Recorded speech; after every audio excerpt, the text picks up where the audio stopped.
Alrighty, welcome everybody. This is my first attempt at doing a live broadcast, and the topic is the ECB meeting. I want to provide some context. As to what's been happening at the ECB today. Draghi had his last press conference today. Madame Lagarde is taking over. And I have a whole bunch of notes. Most of them go a little bit beyond the meeting itself to just do a little bit of a recap. As many of you, most of you presumably remember, we've had a bit of a crisis several years ago when Draghi took over. He had his famous whatever it takes speech in 2012. And many people say he saved the euro, but he has not achieved his inflation target. And so let me just give you a few of my thoughts in this context. And we just, before I kind of went on here, had a discussion internally about Draghi saying that he always said he has a mandate. And so he justified many of the things he did by saying, hey, I have a mandate. It's the law that I have to pursue the inflation target, and therefore I can do what I'm doing. And then when he was asked, well, what about the negative side effects? What about the consequences of everything you do? He kind of pushed back and saying, hey, that's not my problem. That's the problem of the fiscal authorities. And so I don't need to worry about what's happening there. And let me just see. I am just working here on my live settings here. So what else do I have to worry about? What I have to do?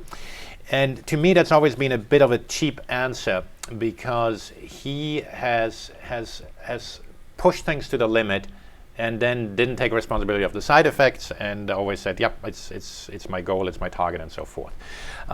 So let's talk about that a little bit in more detail.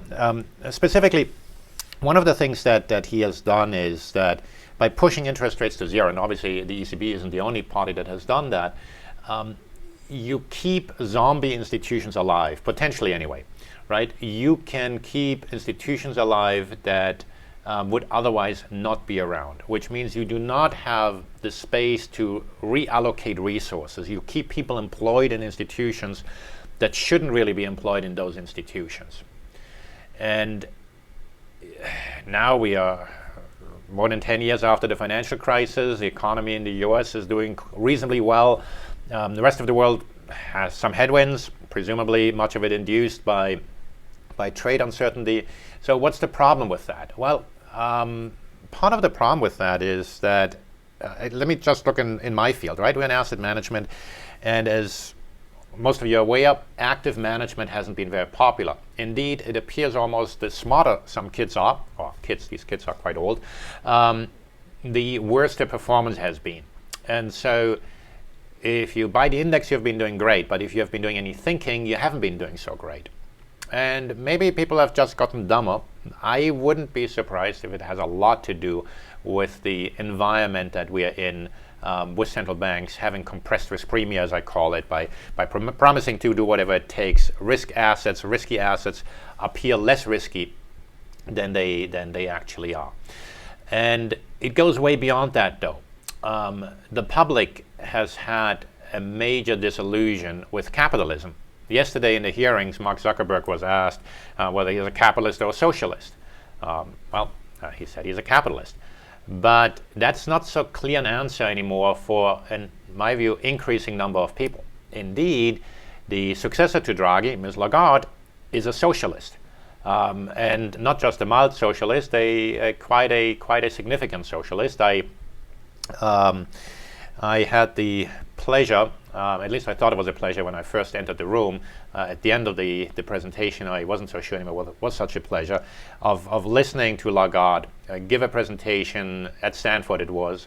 And this was at a time where she was eyeing running for president, so she went a little bit beyond, maybe understandably, she was still the IMF head, going a little bit into politics, but the short of it is that she very actively favored wealth redistribution. She said that, oh yeah, it is absolutely fine if there's wealth redistribution. Just a second. If there's wealth redistribution, indeed it's necessary. Also, with regarding to the wealth gap, she said she did not say monetary policy is responsible for the wealth gap. She said that it is technology that's driving the wealth gap. And of course, there is something to that. That the more education you have, the more you have an opportunity in the modern world to excel.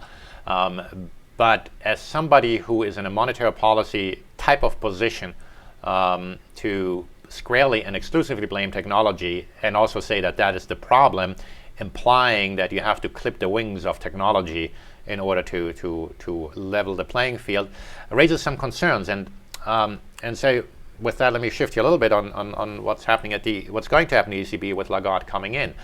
I've just been critical of Lagarde. Well, Lagarde has done the job as described very well at the IMF. So she is able to get into the shoes of the position she is in. She's been able to herd cats at the IMF. It's not easy to manage the crowd there at the IMF. And so similarly, that may give her some skills to do just fine managing the cats, so to speak, at the ECB. Also, she has had some initiatives such as saying that, hey, more women need to join the workforce globally.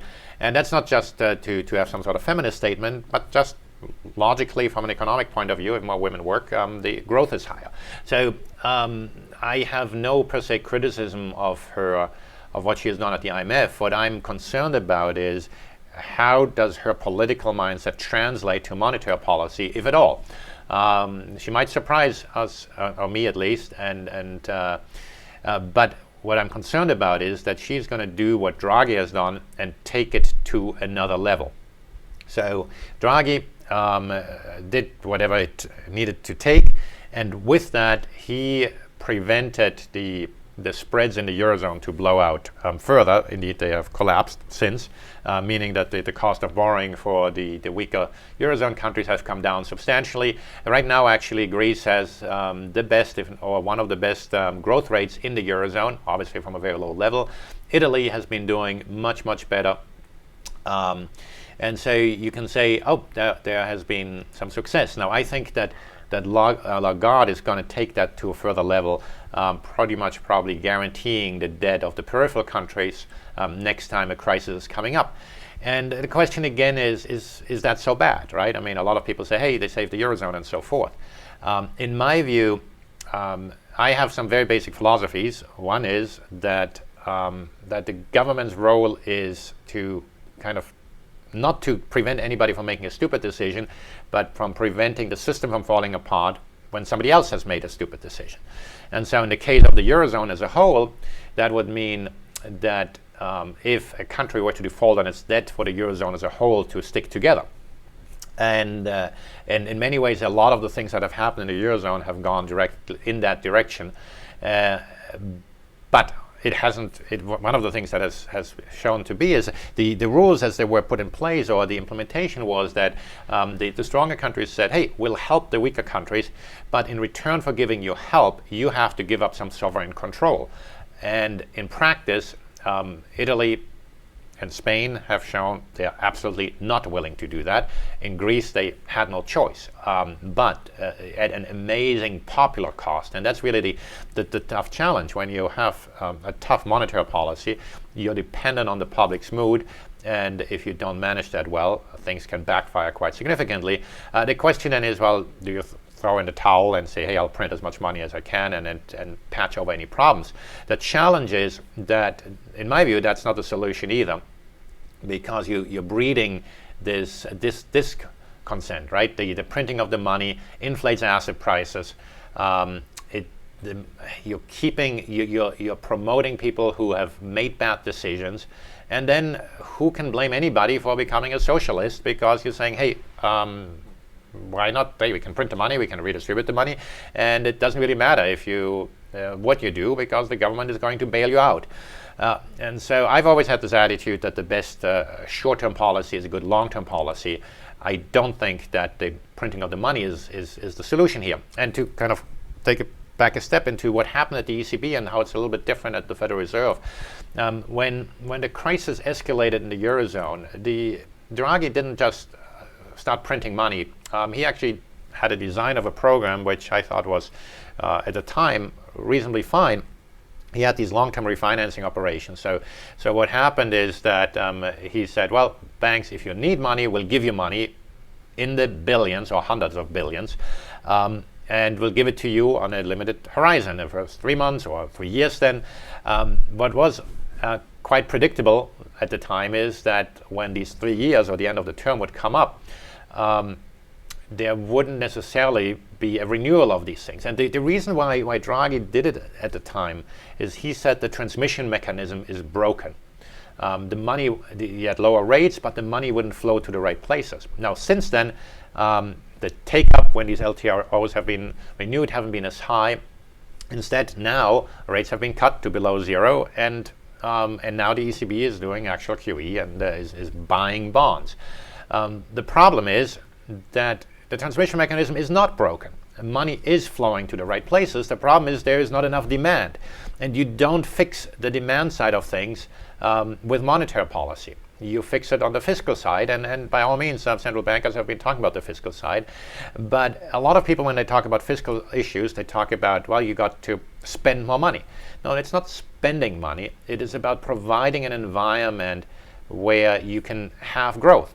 One of the things you may have noticed is that the most popular companies these days are social media type of companies that give you instant gratification. I don't think that's an accident. If you have a boatload of regulations and you have policy uncertainty, and you certainly have policy uncertainty with a trade war, but you also have it on a very complex regulatory environment throughout much of the world, you're not going to take on very expensive long-term infrastructure projects, other very, very difficult projects. Obviously, you have some drug development that take a long, long time, but only the biggest of big companies can do that. I'm not suggesting every small business should start developing drugs here, but I hope you get the idea that the focus is on short-term things. So the brains of the world, they go into social media. They don't go into big long-term projects. And if you want to have long-term growth, it is on the fiscal side where you need to provide those sort of things. And I don't think it's a bad idea at all for central banks to go out and admit that. If you look at the great things that have been done in the world, it's usually a few people that have taken the initiative, and in order to do that, you do need to have the right sort of environment. And Silicon Valley provides that sort of environment, just happens to be on short-term projects. And there's a lot that can be done throughout the world. But instead, of course, we have bureaucrats that are mostly focusing on themselves and how to improve things. So let me, before I rant on here too much, let me just see whether I covered most I wanted to cover. Let me kind of leave it here. This is the first time I'm doing this live broadcast. Give me some feedback. Message me in whichever way that you know how to reach out to me, or wherever you're watching this. I will not discuss any products on any of these live tweets. I can't do that by regulation. I do have, and let's see whether I can give this to you. I can give you here just a second. I can give you here some disclosure that I would need to show you. Here we go. All right. I actually don't know what I need to show it to you, but everything that I tell you is censored in some ways. I'm very grateful to my compliance to allow me to do this live session here. And so give me feedback how you like that. If we get nice feedback, might as well do this more frequently. Now, if you give feedback, give it to me privately. We're actually not allowed to accept praise because the SEC considers that an endorsement. And so if you praise me too publicly and I see that on my timeline, I have to delete it. In any case, as far as I'm not giving here a prediction on the euro because I don't want to get too much into specifics here, but I hope you enjoyed this, and hope I will get some feedback from you, and I quote unquote see you next time, and bye bye.